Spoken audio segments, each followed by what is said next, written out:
और भारतीय अंतरिक्ष यात्री शुभांशु शुक्ला की अंतरिक्ष यात्रा अब अपने आखिरी पड़ाव पर है। आईएसएस पर उनकी फेयरवेल पार्टी रखी गई, जहां शुभांशु ने नासा, एक्सियोम और इसरो को शुक्रिया अदा किया।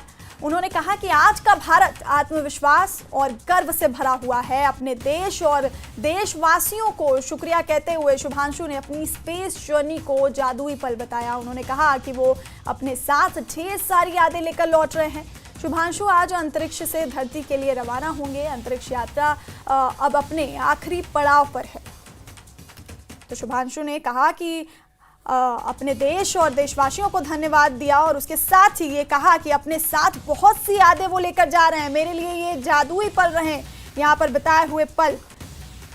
आखिरी पड़ाव पर है अंतरिक्ष यात्रा अब अपने, और आईएसएस पर उनकी फेयरवेल पार्टी रखी गई, जहां शुभांशु ने नासा, एक्सियोन और इसरो का शुक्रिया अदा किया। और इसके साथ ही उन्होंने कहा कि आज का भारत आत्मविश्वास और गर्व से भरा हुआ है। अपने देश और देशवासियों को शुक्रिया कहते हुए शुभांशु ने अपनी स्पेस जर्नी को जादुई पल बताया और कहा कि वो अपने साथ ढेर सारी यादें लेकर लौट रहे हैं। शुभांशु आज अंतरिक्ष से धरती के लिए रवाना होंगे।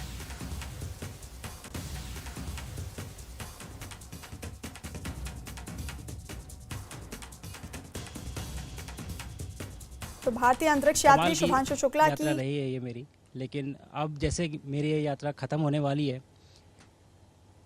आपकी और मेरी यात्रा अभी बहुत लंबी है। हमारी ह्यूमन स्पेस मिशन की जो यात्रा है वो बहुत लंबी है और बहुत कठिन भी है, लेकिन मैं आपको विश्वास दिलाता हूँ कि अगर हम निश्चय कर लें तो तारा अभी प्राप्यन्ते, इवन स्टार्स आर अटेनेबल। 41 साल पहले कोई भारतीय अंतरिक्ष में गए थे और उन्होंने हमें बताया था कि ऊपर से भारत कैसा दिखता है। और कहीं ना कहीं मुझे लगता है कि हम सब ये जानना चाहते हैं कि आज भारत कैसा दिखता है।